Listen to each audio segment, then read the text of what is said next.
vice president of the student organization. At that time, we had a federal system because the University of Dar es Salaam had 3 campuses. And the main campus, Dar es Salaam University, Milimani, and then we had another campus for medicine, Muhimbili, another campus for agriculture at Morogoro. So in each of these campuses, they elect the leader of that campus. And then we elected a federal government. So they had the federal government had the president of the union, but the powers really were in the hands of the 3 vice presidents. So I was the vice president at the university. Of course, in secondary school, I was at Kibaha, I was chairman of the student council, and body fighting for the rights of students. Also, I was a member of the town youth league at that time, the youth wing of the ruling party, the Independence Party, the Tanganyika African National Union. And then, of course, when I went to Tanga school, the high school, I also was chairman of the youth league, but I was a deputy head prefect there. And then, of course, I joined the University of Dar es Salaam. I'm talking of many years. I joined the University of Dar es Salaam in 1972, finished 1975. Yes.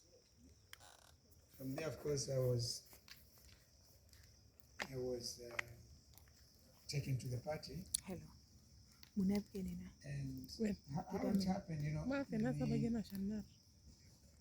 there was a day when President Nyerere came to the university. I was the student leader at that time, and the Tani Youth League had come up with what they called the dress directive.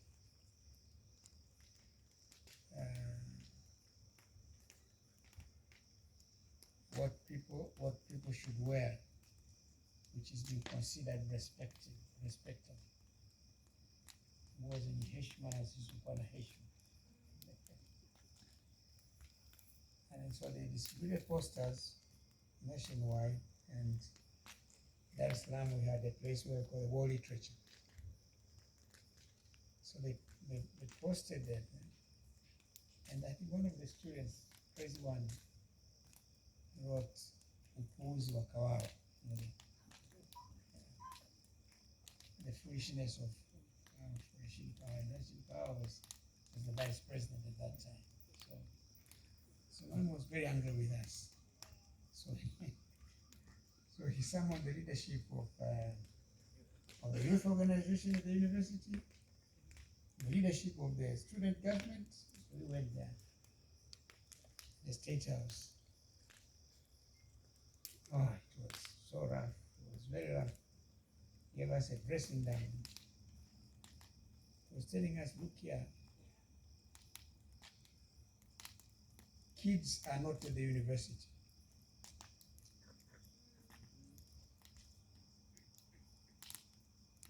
University has grown up people.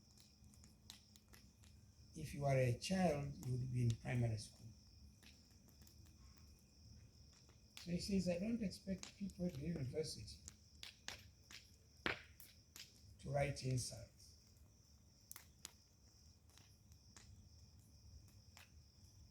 He says, when I deal with university students, I'm dealing with grown-up people.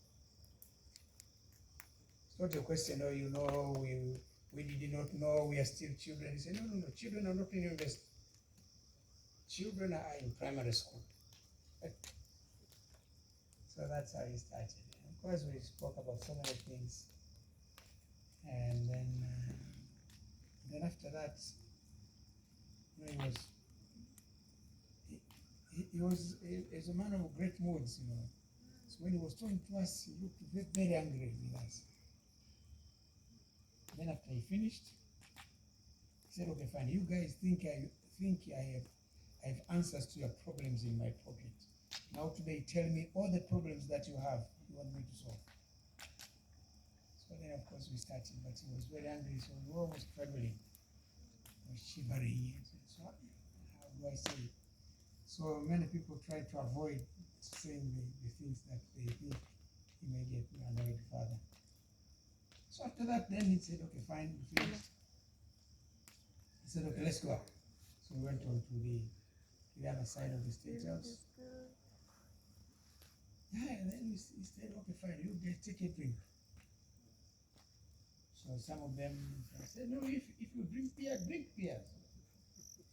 Some of those who were courageous took some beer. So some of us don't drink, we just ended up with Fanta. But of course, we now started to concentrate. We started chatting with him, sitting down. He was a very jovial guy, very jovial guy, very engaging. So he was there, he was eating peanuts. So we'd sit there, eat peanuts. Then we started a conversation. At that time, the discussion was around socialism. Yes. They said, look here.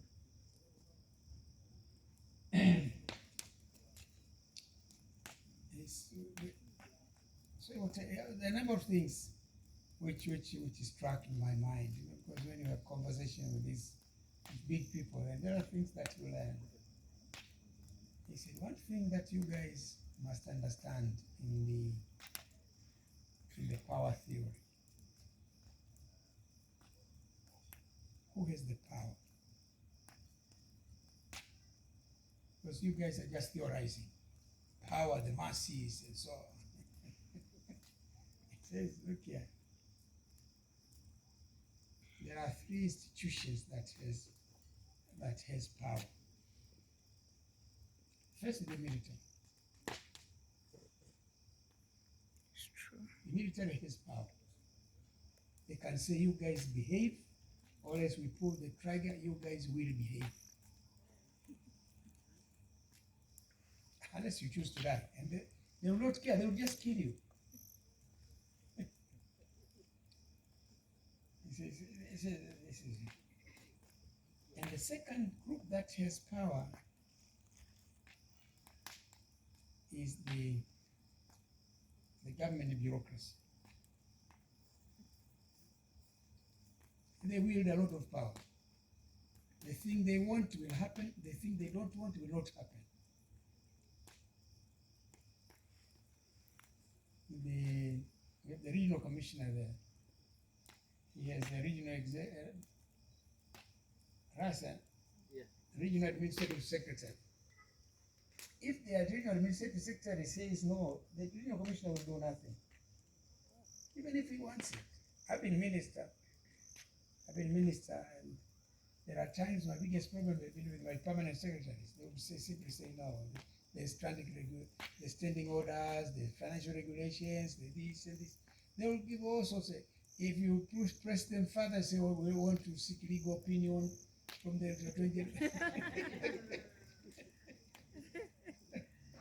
and you are in a hurry to have a decision made. Then he says, of course, the other group that has power is the intelligentsia. Because at that time we are talking about power to the masses, the peasants and the workers. He says, look here, peasants are the majority, but they don't have power. Workers are a minority. The peasants don't have power because they're not organized. It's true. Workers are a minority, but because they are organized, they will better. They perform better than the peasants who are the majority. Because if the workers decide to go on strike, everything will be paralyzed. So they have a lot of power. So these are some of the things. But in the course of the discussions that we had with him, he seems to have picked some of us. He identified some of us. Then I think he told the vice chancellor at that time, Pius Msekwa, that I think they had that conversation. You are not but then he said he wanted to see one day. As I identified, some of I was one of those identified. And then I think President Eve's decision was that he wanted us to go to the party. So when we are finishing university third year, we were told you don't ask for a job anywhere. Just wait. Wow. So the others were applying for jobs, wait, and then there was a team sent there to with his private secretary, the secretary, that the executive secretary of the party, and then the vice chancellor. We were just given an interview. And then after that, we got letters that we've been appointed to go to ours. It is the first time the first time that the party employed university graduates. And we started the lowest level assistant secretaries in the regions, at which time people are not used to having graduates in the party. So I went there and reported there, the chairman of the party as a university graduate, what are you coming here to do? I said, I don't know.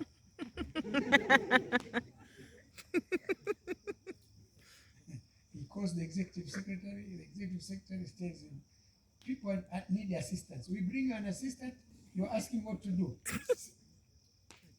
Get a ticket for me in the bus, I'm waiting for him here, we are going to send him some. I think there are only 7 of us. So that's how I started my life. Wow. And then that was 75. In 76, I got a letter that I've been nominated to go to the military academy.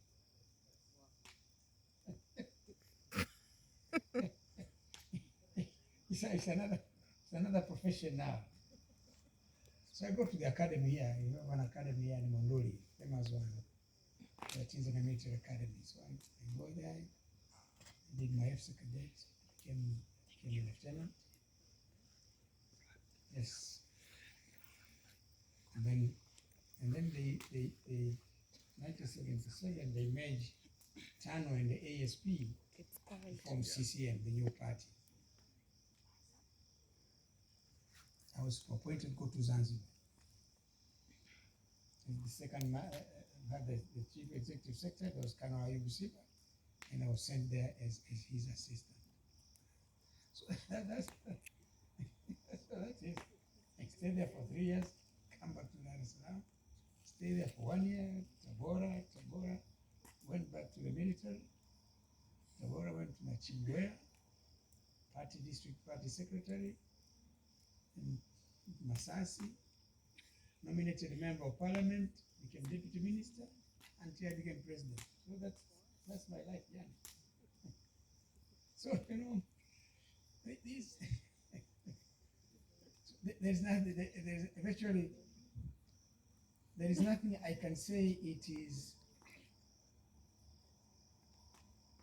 It's something that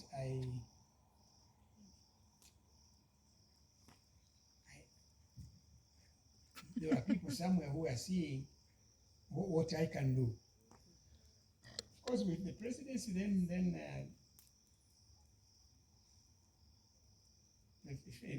my first shot was in 1995, the presidency, and again, it's not something that I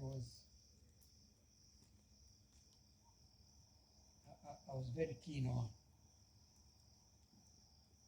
People, of course, they announced it. Those who are interested, go to the party headquarters, pick nomination forms. I didn't. I was not interested. I was Minister of Finance at that time. I was busy working on the budget, how to make them, how to raise revenue, how to make the numbers add up. Well, okay, fine. Then one day I was called. At night I was working on my budget. I was called by the President Winnie, to his house. He called me, Mom said, bado uko kazini? I said, yes. Are you still working? I said, I'm very busy. Working with the budget. Okay, fine. Then we had a chat. He asked me, when are you going to pick the forms? I said, which forms? So you don't know the forms that people are picking? I said, you mean the nomination forms of the presidency? Yes. So I'm not interested.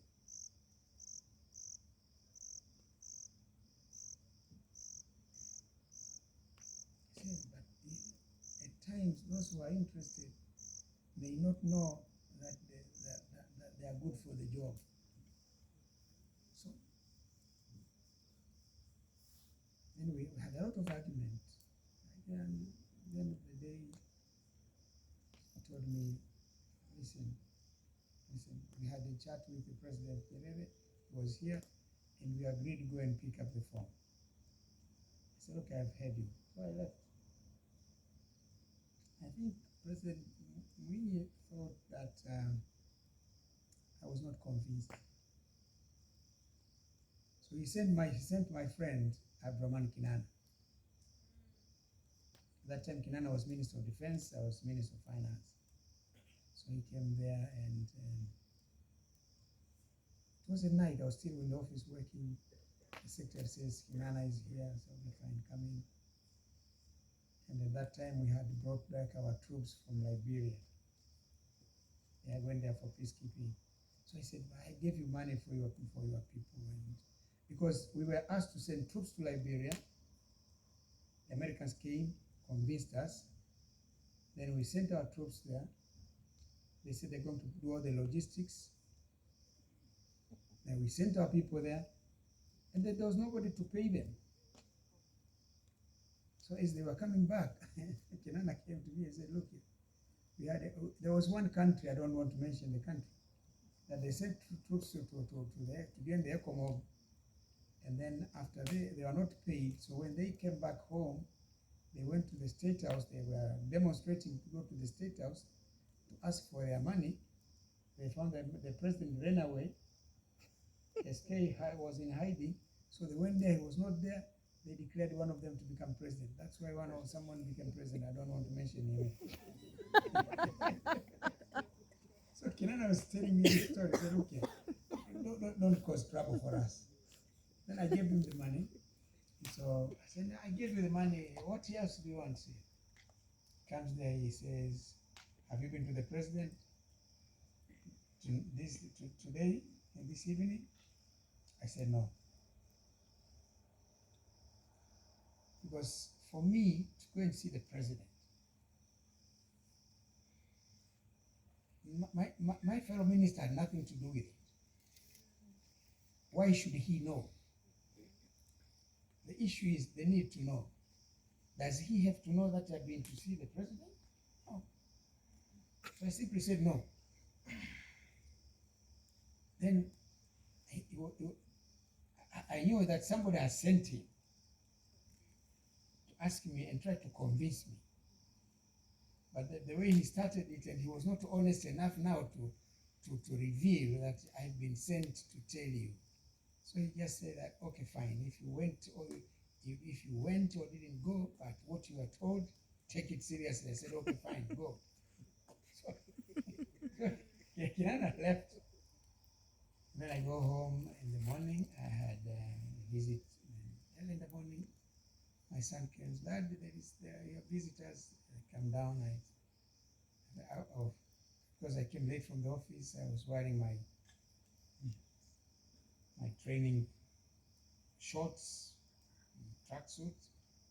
I said, what is it? And there was somebody called Samuel Sita is late now.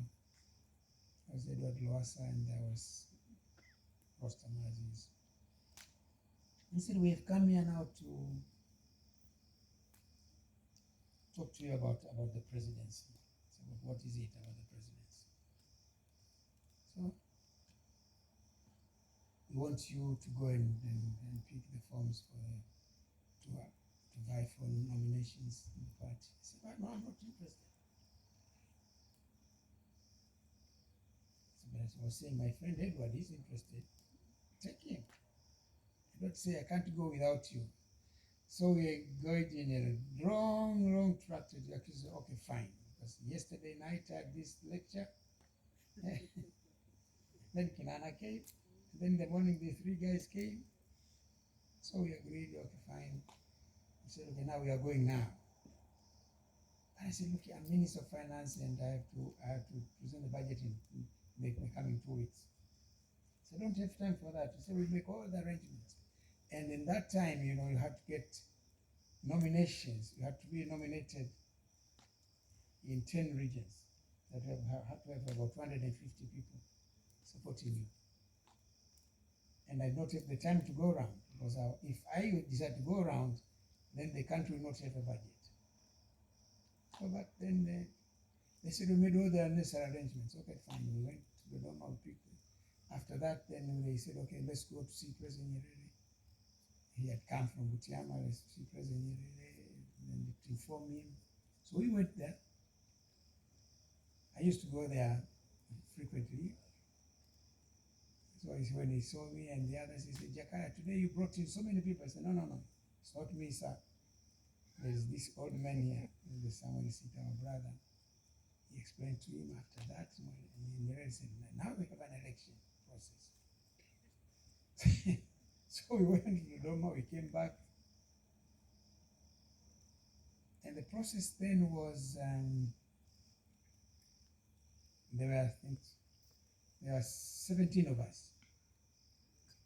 The process then was, the Central Committee comes up with a list of 5 names. And from the 5 names, the National Executive Committee eliminates 2, they remain with 3, and then they take 3 to the party congress in the national conference. So we go there and I came there, I was Minister of Finance. There was a rest house of the National Insurance Company, and this used to be the rest house where the Minister of Finance used to stay. So I go there was somebody else there.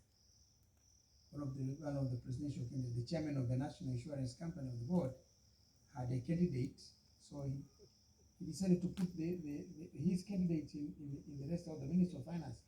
So I did not want to quarrel. So I went to my deputy minister. I said, look here, sir, my house has been invaded. There is a presidential candidate there and I don't want to quarrel. So let's share your residence here. He says, no, you are my boss. I leave the house to you. I'm going to stay in a hotel. That's my fund left, so I stayed there. I went to the meeting of the National Executive Committee. Then there was this, I think there was John Comba, he's late now, says, if it is 3, you'll be, if it is 5, you'll be among the 5. If it is 3, you'll be among the 3. I had not gone round. So we go there. I was in the list of 5. We take your vote. I was number 3.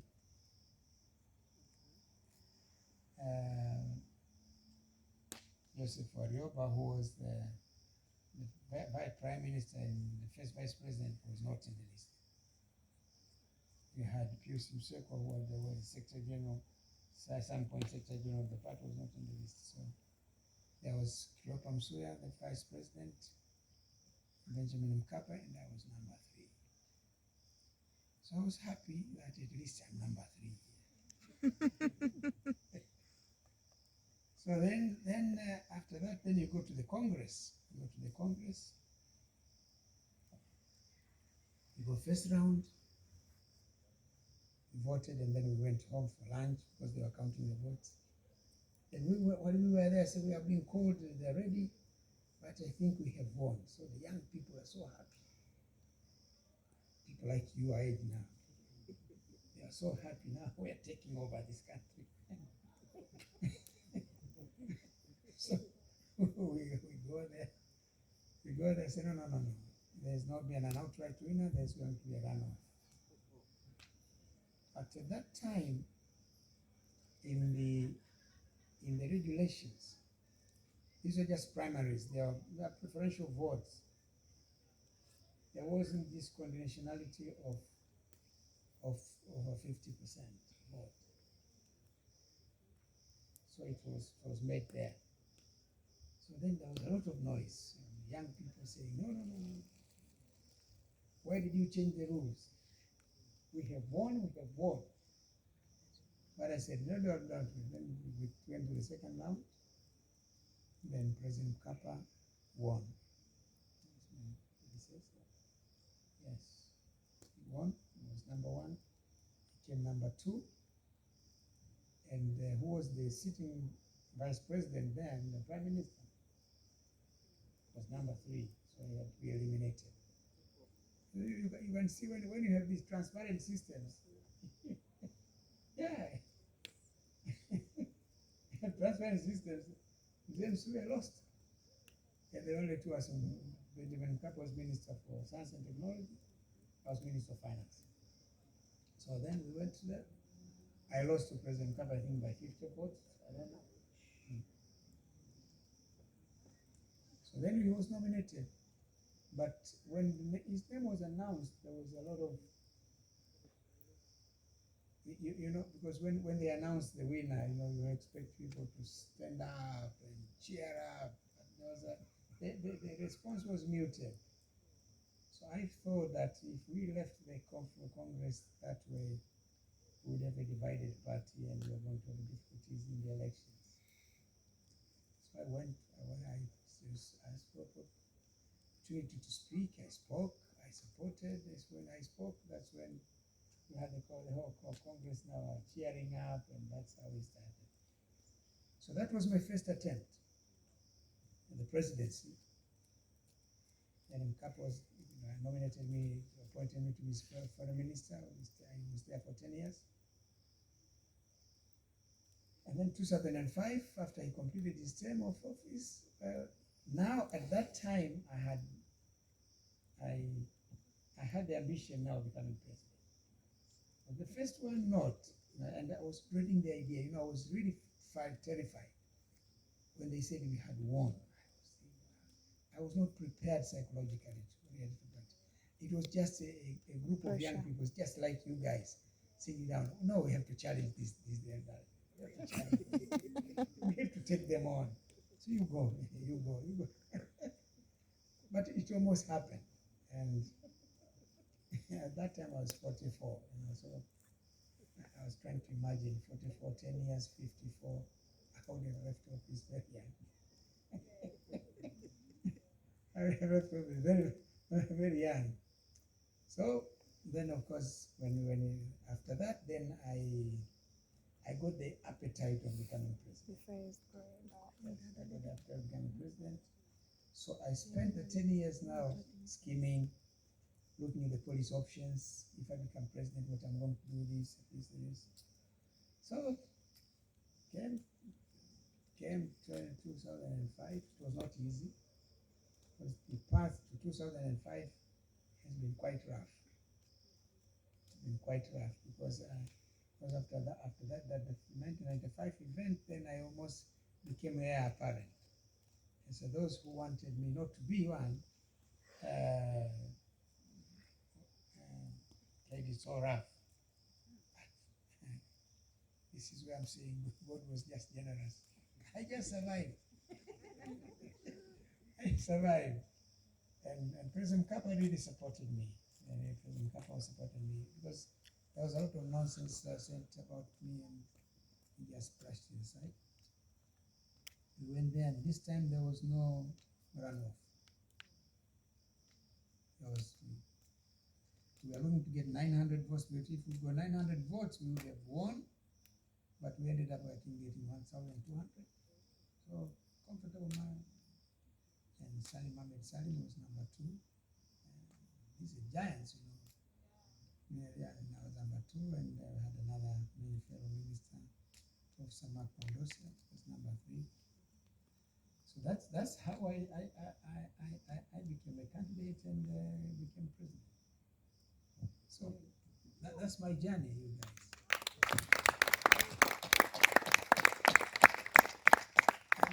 I'm sure you must be getting some encouragement now. Yes, sir. Yes.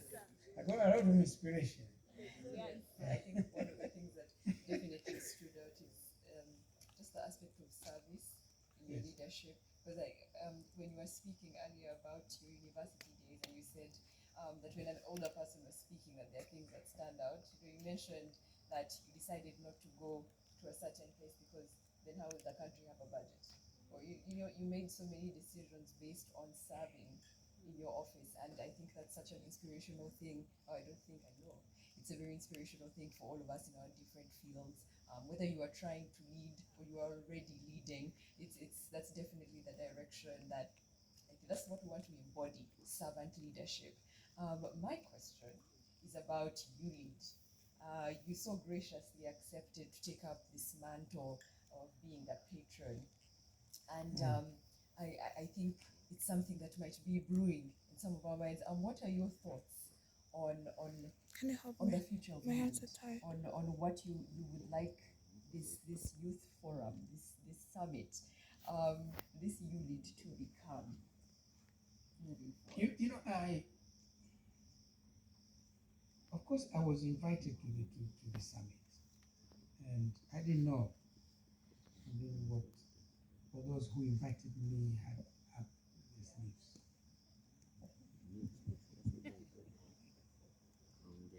So I came here, and I was just coming here to be able to a meeting of the young people. You know, having come from the youth movement, as I was telling you, you know, I was in the youth movement.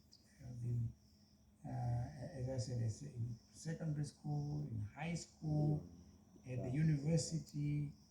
After the university, also, I was a member of the National Implementation Committee, which is like the Central Committee of the Youth League of the party.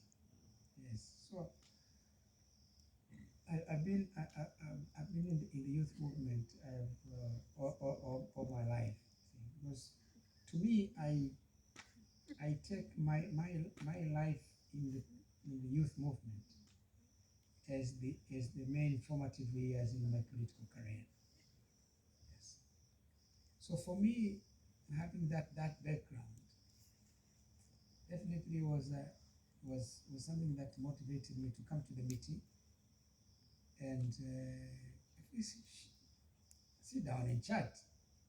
And if there is anything that I can do to young people, yes, I'm saying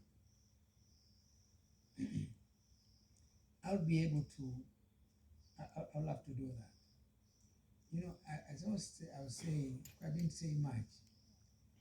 I'm at least not many people of my age group had the rare opportunity that I had. You know, I had a path that you can't explain. It's just maybe fate. You know, because after I worked from Singida, the military, and then after being taken to Zanzibar, then I became one of the. I've been attending all meetings of the Central Committee of the party and the National Executive Committee of the party, and these are the major policy making organs of the party. At that time, we were one party state. It was a party state, you know.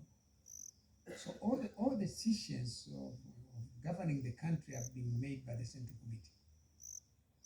And the government, you know, at that time, the party was determining policy. The government was the implementation arm of the party policies. And even when a government ministry comes up with a policy on something, it had to be vetted by the party, approved by the party before it becomes national policy. So the Central Committee was the major decision-making organ of the party. And for me, at my age, I think I was 24, 25, to be in that and being appointed one of the record major minute recorder was a privilege. It was just a privilege. So as I'm saying, it's not something that I can explain because I did that and that and that and that. I'm saying it's just fate. just fate. So I found myself there, and I was saying, for example, when Idi Amin, sorry, my guess is, invaded Tanzania and annexed the Kagera salient and declared it to be part of Uganda.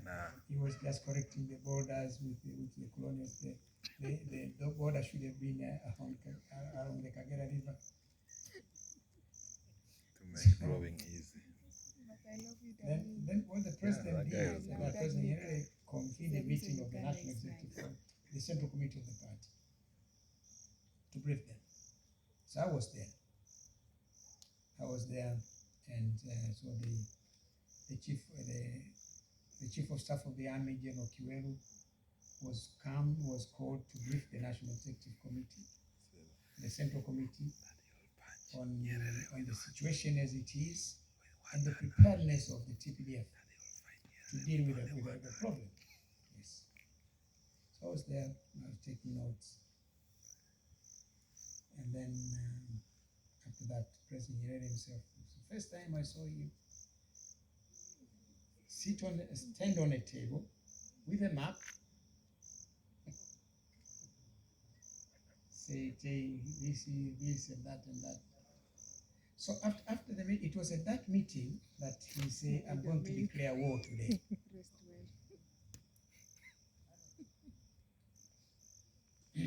So after this meeting, we are going straight to Diamond Jubilee Hall.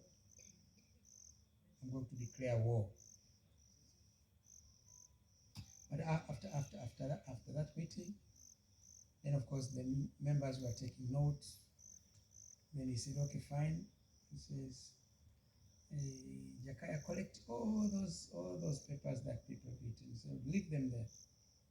And then I was told to the State House there, they had an incinerator.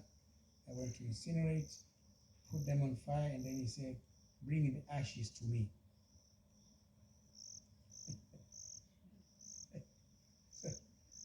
So I do the job. Then okay, fine. Are you sure you have not hidden anything? Or anything has been taken by the wind? I said, no, blown by the wind. I said, no, sir, I'll be fine. So then we go there to and people were, what is there? But I knew exactly what was there. So I was just sitting there, waiting to hear. Then he declares, uwezo tunao, sababu tunazo, na nguvu tunazo, lazima tumponde kichwa chake. So I'm saying, I've been lucky in that sense. In that sense. So I'm saying at a very young age, I was entrusted big responsibilities. This is a kind of an organ where you see that discuss so many things, highly sensitive things. But the thing that where you are trained not to talk to anybody. So I'm saying if I was trusted at such a very tender age with these so big things, if there is anything I can do to young people as well, mentor them, make a contribution there so they can also be trusted, do things like the experience that I had. So this is what motivated me to come and say, okay, fine, so, to come to the meeting. But then I got more than what I bargained for. Yes, I ended up being patron. At first I had difficult because now I'm retired. I need more time for myself. But I said, okay, fine. Let me pick it up. So my expectation really for this organization is really going to be a forum where young people can share knowledge and experiences, where young people can get more people, more elderly people. In fact, this time only that we thought of it late. In fact, I was going to ask President Obama to speak to this audience. Wow. Yes. Aww. But I'm saving that for next year, probably. I can't wait. I've not spoken to him. I'd not speak to him, but I'm really looking forward. If I get the opportunity,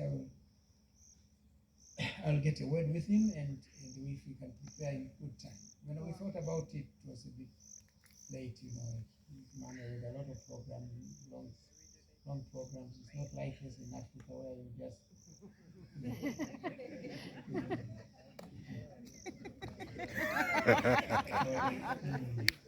somebody comes home with a big luggage. I've come to see you. It's been a long time. When are you going home? When are you going back? He has no plan. He will stay there for 3 months and then leave. So but yes, there are people. I'm thinking of that. In fact, I'm thinking for the next year's summit, God willing, that we get more people. Wow. We get more people to come to talk to us. We have heard so much, so we have heard us so many times now. Of course, we cannot take those guys to a fire chat like this one. It's not, but at least you can have a chat with him. He likes the discussions. And there are a few other people that I'm eyeing on to bring to next one. But this time I was able to succeed to convince Dr. Vera Song. Is she arrived? I don't know what he's going to discuss. I can't wait. Eh? If he's No. coming, Has she arrived in he's Arusha? going to be invited. Yeah. At least I took a He's little going to talk convincing. in this summit. Yes. She's one of those bright Did you see? economists. Bright economists. She's the executive secretary of the Economic Commission for Africa. Very bright young lady, very bright. But she has been at the center of the configuration of the CFTA. So that's why I wanted her to come, so that you'll hear about the CFTA from the person who has been there, from conception to delivery. She's one of those bright minds. She worked with the World Bank.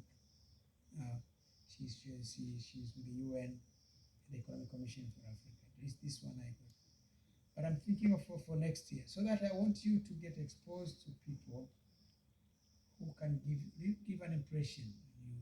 At least you can have some aspirations. I can also be like this lady. I can also be like that. Yes. I can also be like that. But there are things that they'll tell you that will give you inspiration in life. Yes, the importance of this kind of a forum is the inspiration. The inspiration you can get in life. That today, maybe after talking about my story, then some of you now can start scheming. Or sometimes Sunday become president of Zambia, and sometimes Sunday become the Samia Suluhu of Uganda.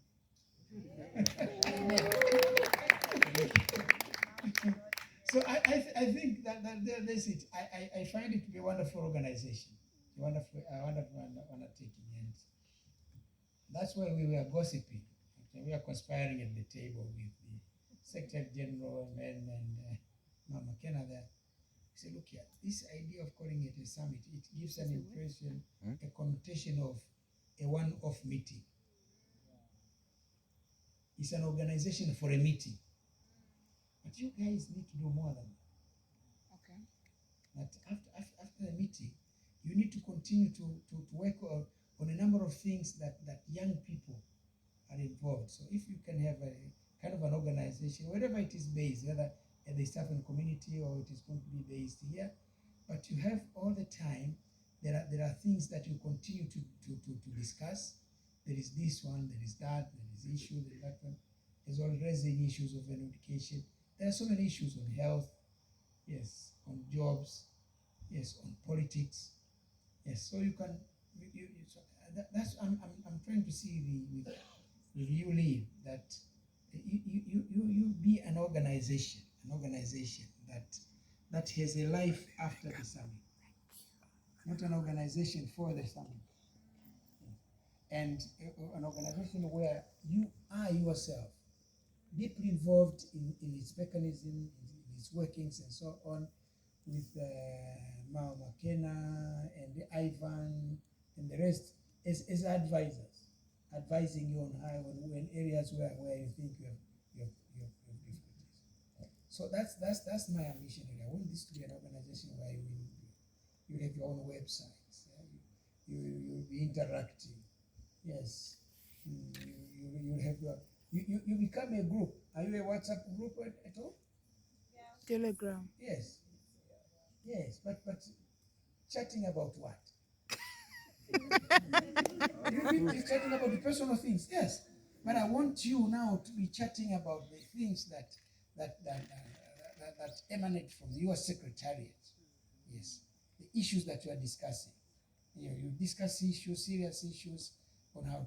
So maybe you young people in Zambia have issues. They raise issues. Then all of you put your minds together. Give advice to them how you go about it. Yes. In Uganda, probably in Ghana or in Kenya, in Tanzania. So where you have issues that are raised by young people, you discuss, and then you can create kind of a group where you solidarity with each other. You do so many things together. So that's what I'm thinking of this organization. It's a wonderful initiative, but let's build on it. Thank you so much, Mr. President. And I don't know, I think from the crowd, but I feel if there's something that we learn from everything that he has taught us is the ability to be consistent. Yeah. And the power that, consistency gives us as young people. Because having discovered his purpose in his 20s, maybe even way before that, it's something that I start asking myself to say, what am I doing as a young president in positioning myself for relevance?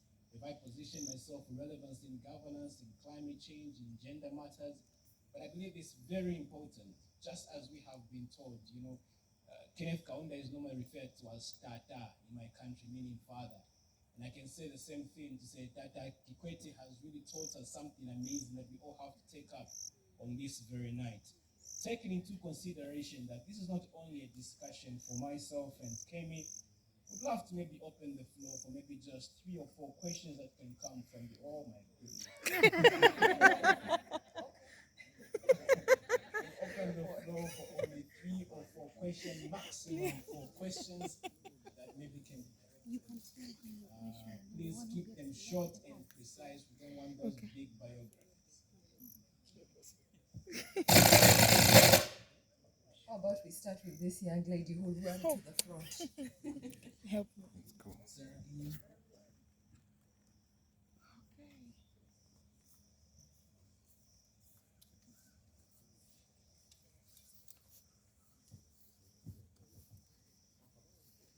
Let the protocol be observed.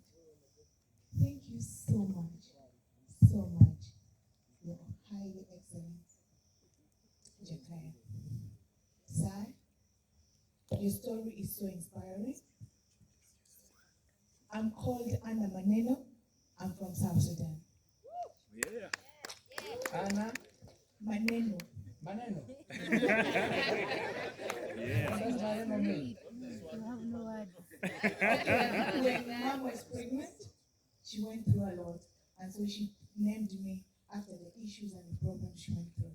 But now I am a success.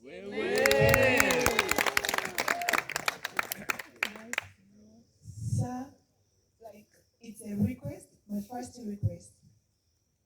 Please, before I fly back to my country, South Sudan, I would love to have a talk with you. Yes, you're one of the persons I really, yes. What Maneno?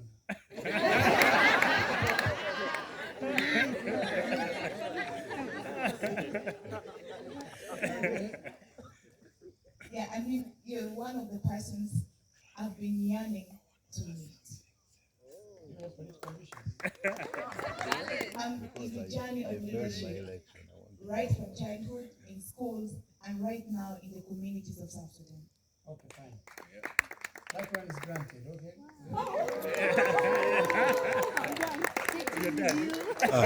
Franklin. Hey. That's amazing. That's amazing. What an opportunity. Good for you shooting your shot. See, we should shoot our shots, eh? Yeah. Your Excellency, Dr. EJakayaKikwete, distinguished guests, youth delegates, ladies and gentlemen. My name is Kathia Nixon Hakim Iskal. I'm from the Republic of South Sudan. Your name is who? Kathia. Kathia. Yes. Yes, sir. My question is, what were the strategies and best practices that you used during your term of office to protect the environment, and what did you use to mobilize even people to curb plastic pollution and even end deforestation here in Tanzania? The reason why I ask this question is because I'm very concerned about my country, South Sudan. We face a lot of deforestation, we have plastic pollution, and we have little to no recycling programs because of the fact that we don't even have proper waste management programs. And I'm really concerned as a youth. I want to be a problem solver, and this is a big issue in South Sudan because it negatively affects my people, and I want this to end. So please, I would love to learn, and I believe you have so many experiences. Thank you very much. Hey.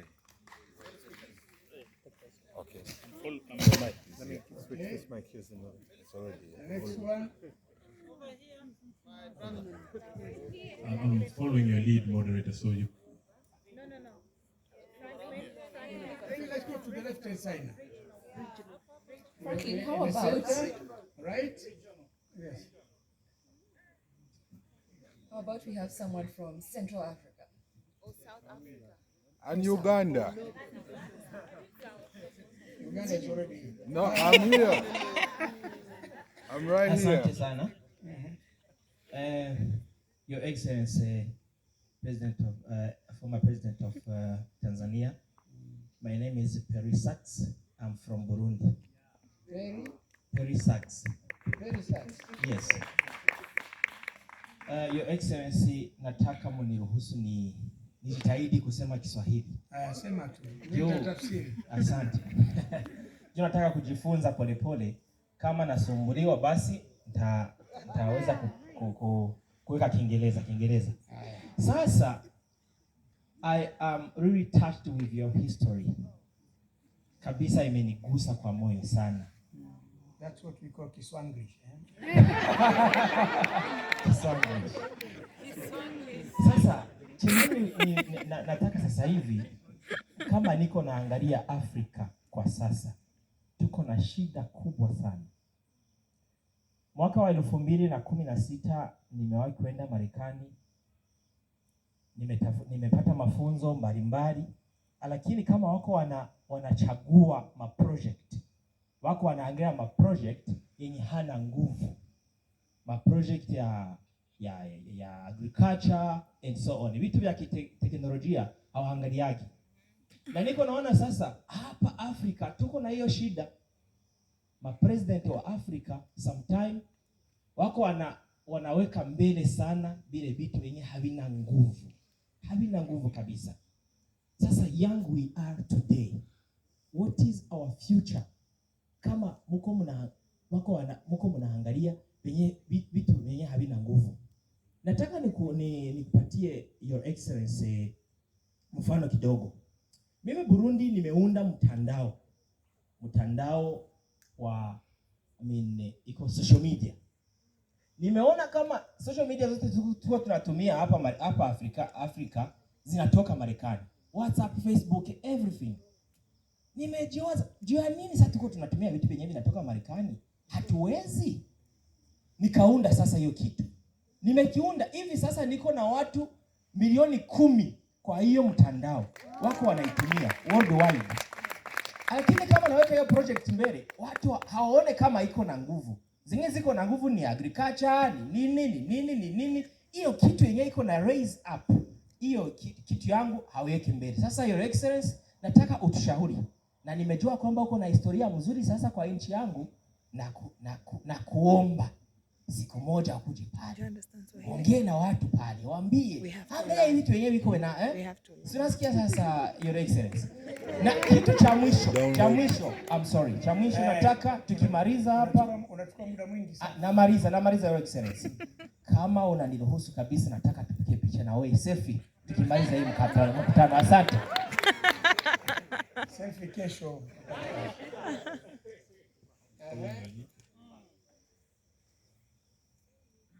Following your lead. Anybody, look at somebody behind there. From the back side, yes. Yeah. Somebody at the back. Thank you very much. I'm Mary Nyereka, members of Parliament of South Sudan. It is my pleasure to meet you, Your Excellency. I have only a question people are from South Sudan. that I want to ask. The experience that you have gone through. I know most of Africans, when they leave the politics, they become whole, they become thick. What was the secret that makes you to be strong and you don't even feel the position that you have lived?